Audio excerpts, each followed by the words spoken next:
The Avengers number 9 is written by Jed MacKay with artwork by Francisco Mortorino, with colors by Federico Blee, and the letters by VC's Corey Petit. So when we last left off with the Avengers, they had finally awoken from the nightmare that, Nightmare had put them in, and they were going to fight against the Twilight Court. And that's what this whole issue is. It's just one big fight between the Twilight Court and the Avengers. And I didn't mind it.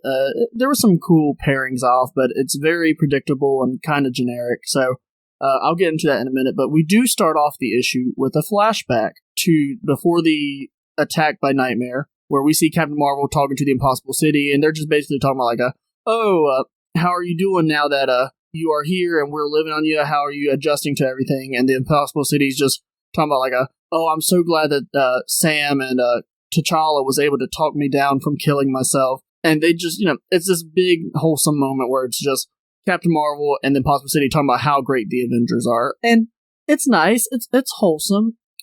It's more of that patting on the back that this series does love to do. This series very much loves to pat on the back. Like, oh, hey, these are the Avengers. They're great, aren't they? Which, you know what? I'll allow it here just because it's nice. It was a nice enough moment. It was done well. So, but we do get that a lot. But anyway, so they're bragging about the Avengers when all of a sudden the Avengers start falling asleep and Vision realizes we're under attack. And so we then jump back to present day. So now we know how the events unfolded before the Twilight Court showed up. So now we jump back. The Avengers are pairing off to fight the Twilight Court. The first pairing we get is Captain Marvel versus Bersalak, which I don't know a whole lot about Bersalak, but he seems pretty skilled and he's pretty fast. He's dodging all of her blasts, and she's having a really hard time nailing them, so they're pretty evenly matched. And then we get Captain America fighting Lancelot, which she's a pretty skilled fighter as well. And Captain America's like, it's alright, I'm pretty good at using my shield, so they're at a standstill. We get Thor fighting Galehot, which Galehot has their own hammer, and they're pretty evenly matched as well. And basically the Avengers are just fighting their counterparts. We get Iron Man going up against Bedivere, who also has this Iron Man kind of esque suit, and they're pretty evenly matched. And I do like the banter between them, at least, because Iron Man's like, oh, I really like your armor, man. It looks really good. And Bedivere's like, well, thanks, I really like your armor. And he's like, you sure you don't want to get your team to give up so we can just compare notes instead of fighting?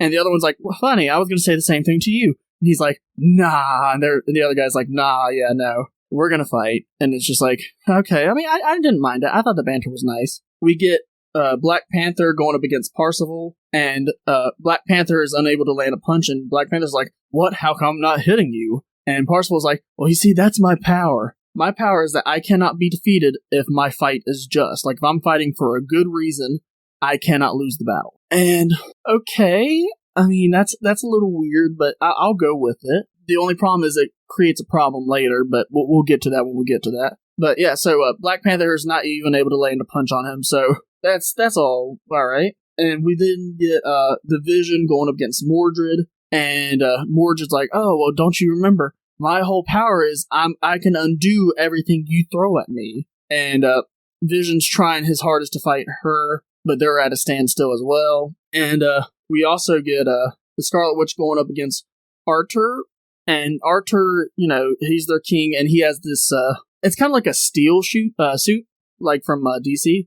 But, he's encased in this metal armor, and Scarlet Witch is using her magic on him, but apparently he's feeding off of it, because, he's growing big, and he's becoming evolved, and it's just, it's weird. I can't really tell you what's going on with him, but either way, it ain't hurting him like it's supposed to. So, they're basically at just a standstill, and it's nothing's really happening, and then finally, one of the Avengers is like, okay, this ain't working. Guys, you want to trade dance partners? And the Twilight Court's immediately like, wait, what? And so we then get the Avengers switching partners. And, I knew that was going to happen, because as soon as I saw, oh, hey, everybody's evenly matched, they're going to switch partners. Of course they are. And, I mean, that's fine. That's a generic trope, obviously. But, I mean, hey, it's a good trope. So I don't mind that he uses the trope, Jed MacKay. But the problem is, as soon as they switch partners, immediately the Twilight Court's nothing. And I mean nothing. We trade partners, we get Captain Marvel, she gets Lancelot now. She immediately punches Lancelot, and Lancelot's immediately on her, on the floor, like, oh, what the heck? And we see, Captain America then gets Bersalak, and his whole thing's like, oh, hey, Bersalak, you're pretty fast, but you know what? I got a shield, so I can take whatever you throw at me, and when you go to make your move, then I'll put you down. And it's just like, okay, so your whole plan is just to stand there until he moves first. Okay, all right, whatever. And we do never see him move, so literally we don't even know if he tries. So, good job, Captain, telling him what your plan is. Yeah, so Captain America faces Bersalak. We get Iron Man versus Parsifal, which we see Iron Man jumping in, and he's like, hey, Parsifal, I heard that you can only win fights if it's fair. Well, I wouldn't consider this a fair fight, and he drops all his armor. And that's not what he said. He said that I cannot be defeated unless my cause is, or I can't be defeated so long as my cause is just. So as long as he has a good reason to fight, or he's fighting for something good, he should not be defeated. Now, maybe this is just a screw up on Jed McKay's part, and he meant to say, oh, I cannot be defeated as long as I'm equally matched. But that's not, a just cause does not mean a fair fight. A just cause means I have a good reason to fight. So it's very bizarre, and it really threw me for a loop, because I just didn't understand it. But yeah, so Iron Man drops all his armor and is like, well, hey, this is not a fair fight now. You're a master trained martial artist, all these fighting and sword techniques and everything like that. I'm outmatched. So you know what? You can't fight me because you lose. Because that's how your powers work, apparently. But not really, because that's not what they said. It's really bizarre. But that's how he defeats Parsifal, which, like I said, it's very confusing. And he should have worded it better. But anyway, so we also see Vision fighting Arthur, and he just does the generic thing where it's like, oh, you have a armor of steel, right? Yeah. Well, guess what? I'm vibrating my hand. Now I'm shaking your heart, and I can kill you if I wanted to. And that's how he defeats Arthur. And, Black Panther goes after Bedivere, who is the Iron Man counterpart, and he literally just defeats him by saying, oh, hey, taste my Antarctic vibranium, and slashes him. And that's how you defeat Bedivere. And it's just like, really? We see Scarlet Witch fight Galehot, and Scarlet Witch is like, oh, your hammer. It has ancient magic like Thor's. Well, guess what?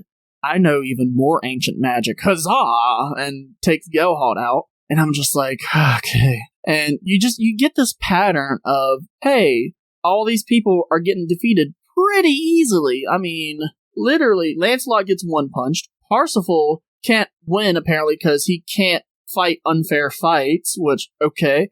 Vision just shakes his hand in Arthur's body, and he falls. Captain America just says, oh, you move first, Bersalak. And you see, just everybody's falling so easily. The Twilight Court, I mean, I'm sorry to say it, they look like chumps here. Really, this is supposed to be the big bads of this series? They're part of the tribulation events? It doesn't feel like the Avengers has even been tribulated at all. I don't feel like they've actually had a threat that Nightmare did more damage than the Twilight Court has done so far. Really? And just because I don't want to forget, Thor fights Mordred, and literally all it is Vision's like, oh, peace out, Mordred, and she's like, wait, where are you going? And then Thor comes up behind and boom, hits her with the lightning from the hammer, and she's immediately out, and it's just like, what are we doing here, Mr. McKay? I mean, the Twilight Court fell apart like a house of cards. Just as soon as you changed the game plan just a little bit with a generic plan, your team crumbled. And I get it, you need the good guys to win. But, at least show a little bit of struggle. I mean, I'm not blaming you for using this card, using the trope. Just don't make it so easy. All we had to do was switch partners, and boom, the problem is solved. No, show a little bit more struggle. Show the Avengers struggling to stop these guys, because these are supposed to be, these are supposed to be the Twilight Court. They're supposed to be the big bads behind Mirrodin, who's trying to kill Kang. They're part of the tribulation events. Like I said, I don't feel like the Avengers have been tribulated at all. So the Avengers end up defeating them, and, there's even this thing where, Vision, like I said, he's doing the thing to Arthur. He's actually the last one to do something. And as soon as everybody from the Twilight Court sees that Arthur's, incapacitated, they're really like, no, don't hurt our king. We yield. And the Avengers like, hooray! We defeated them. It's just like, you defeated them so easily. But then they're like, wait a minute. Wasn't there somebody else here? Where's Mirrodin? Mirrodin, the guy who created the Twilight Court? the one who's after Kang, the real big bad in charge of this team, where has he been this entire time? Well, this issue literally ends with him being beside Kang's bedside, and he's like, oh, look at you, clinging to life. That's a shame. We ought to fix that. And that's how the issue ends. And I'm just like, in the past 2 or 3 issues of this, we've had the Avengers be unconscious from Nightmare. The Twilight Court showed up. The Avengers woke up, started fighting the Twilight Court. And this entire time, nobody's been like, oh, where's Mirrodin? And here's the thing. I'm going to be honest. Full transparency. I forgot about Mirrodin. In this issue, not once did I ask about Mirrodin until somebody asked where he was. And I was like, oh crap, where is Mirrodin? Like, that's how little of an impression I have of this guy. And I know I was just hyping him up. It's not because I think he's a big threat. It's because Jim McKay is presenting him as a big threat. He's supposed to be this big threat to the Avengers. I don't even remember him in this issue until they mention him. He's leaving no lasting impression on me. And I mean, like, I get it. A lot of Timeless fans are going to be like, oh, well, he's this big bad. And I get that. But here's the thing. This is the Avengers book. This is one of those books where people who have seen the movies or just generic people, who walk into comic shops are going to be like, what books do I want to read? Oh, I want to check out the Avengers. And they're going to have no clue who these guys are. And even people who have been reading this whole series, like, I jumped in with issue 1. I've been reading this story this entire time. I didn't remember Mirrodin. I couldn't tell you hardly anything about Mirrodin other than that he wants Kang dead. That's all I could tell you. And he created the Twilight Court. That's what I could tell you. So, yeah, and I know it seems like I'm down on this issue. This is actually my favorite issue from the past few issues. I still really liked issue 1 and 2, but the past few issues have just been a little bit down for me. I say a little. They've been a lot down. So, I think this is I don't want to say a step in the right direction, but this is at least a step up. I'll give it that. It is not as bad as the past 2 or 3 issues have been, so I'll give it that. The artwork's good. The colors are good. I like the art and color for this. I think that Francisco Mortorino did a good job here. I like their artwork the best from this Avengers run so far. So, yeah, if I got to give it a score, I'm going to give it a 6.5, and that is me being a little generous. I had thought about doing a 7, but when I thought of that, I was like, no, that's too high. Literally, the Twilight Court falls like a house of cards. We forget all about Mirrodin. I mean, I can't justify giving this book higher than a 6.5. So, yeah, that's it. I mean, am I looking forward to the next issue? I could care less, because I know he's not going to kill Kang. And if he does kill Kang, we're just going to get another Kang eventually. Either a multiversal Kang or a Kang from a different timeline or a time-displaced Kang. Either way, I'm not worried. I'm not worried about it at all. To me, I could care less about the tribulation events now. This book should be big. This is the Avengers. This is one of the premier teams at Marvel. Some might say the premier one, but then we got the X-Men fans, so I'm not going to get into that can of worms. But this is supposed to be a big book, and I couldn't tell you honestly why you should read this. If you're a Jed McKay fan, sure, go ahead. You want some generic superhero stuff? Okay, cool. But to me, this reads like it's a Walmart book. It reads like one of them generic books you would buy at the checkout aisle of Walmart. But somehow still has all this crap with Timeless and all these characters that Jed McKay has previously used. And it's just, how can a book be so generic yet so convoluted at the same time?